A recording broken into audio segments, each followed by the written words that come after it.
Pada suatu hari, hiduplah seorang anak laki-laki bernama Sang Kuryang. Sang Kuryang tinggal di sebuah desa dan tinggal bersama seorang ibunya yang berparas cantik bernama Dayang Sumbi.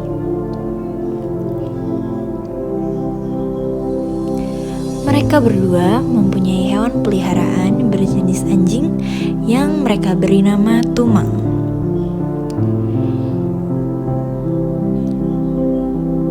Ketika Sang Kuryang tumbuh menjadi laki-laki remaja, Sang Kuryang ditugaskan oleh ibunya untuk berburu di hutan bersama anjingnya yang bernama Tumang. Suatu hari, Sang Kuryang bersama Tumang melaksanakan tugas yang diberikan oleh sang ibu untuk berburu di hutan. Sesampainya di hutan, Sang Kuryang menemukan kelinci. Lalu Sang Kuryang memerintahkan Tumang untuk mengejar kelinci tersebut. Sayangnya, Tumang tidak mau menurut dengan perintah Sang Kuryang, sehingga membuat Sang Kuryang jengkel dan meninggalkan Tumang sendiri di hutan. Lalu Sang Kuryang bergegas berlari ke rumah tanpa Tumang. Mengetahui hal tersebut, ibu Sang Kuryang sangat marah kepadanya karena telah membuang Tumang begitu saja. Lalu sang ibu menasihati Sang Kuryang dan berkata bahwa perlakuan tersebut tidaklah benar. Mendengar hal itu, Sang Kuryang merasa kesal karena dimarahi dengan sang ibu karena telah memilih Tumang dibandingnya.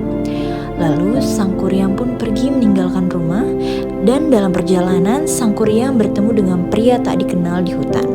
Serentak pria tersebut bertanya kemana tujuan Sang Kuryang. Sang Kuryang hanya menjawab bahwa dia tak punya tujuan. Mengetahui hal tersebut, pria itu mengajak Sang Kuryang tinggal bersamanya. Sang Kuryang pun menyetujui hal tersebut. Bersama pria tersebut, Sang Kuryang mendapatkan banyak ilmu beserta norma kehidupan yang sangat banyak. Lalu Sang Kuryang pun tumbuh dewasa dengan wajah yang tampan. Suatu ketika, Sang Kuryang pergi berkeliling dan bertemu oleh wanita cantik. Sang Kuryang pun mereka langsung merencanakan pernikahan. Tetapi suatu saat sebelum pernikahan terjadi, disadari Dayang Sumbi ingin melihat Sang Kuryang tidak memakai ikat kepala yang selama ini selalu ia pakai. Ketika ikat kepala dibuka, Dayang Sumbi terkejut ketika melihat tanda lahir di kepala Sang Kuryang. Mengetahui hal tersebut, Dayang Sumbi yakin bahwa laki-laki tersebut merupakan anaknya. Setelah sadar, menghindari hal tersebut, Dayang Sumbi membuat persyaratan kepada Sang Kuryang. Jika ingin menikahi dirinya, Dayang Sumbi meminta Sang Kuryang membuat kapal besar dalam semalam. Dia bergegas dan membuat kapal besar. Sang Kuryang membuat kapal besar dengan bantuan ilmu yang dia dapat dari pria yang dia temukan dahulu. Dengan cepat, dia membuat kapal tersebut, dan dari kejauhan Dayang Sumbi pun memantau dengan perasaan was-was dan khawatir, karena Sang Kuryang hampir berhasil membuat kapal tersebut. Waktu sudah hampir tiba. Dayang Sumbi dengan cepat menghampiri Sang Kuryang dan mengaku bahwa ia tidak bisa menikah bersama Sang Kuryang dikarenakan Sang Kuryang adalah anak kandung yang telah lama pergi dari rumah. Sang Kuryang terkejut dengan pengakuan Dayang Sumbi tersebut, tetapi Sang Kuryang menerima dan tidak merasa kecewa. Dayang Sumbi merasa tenang mendengar hal tersebut.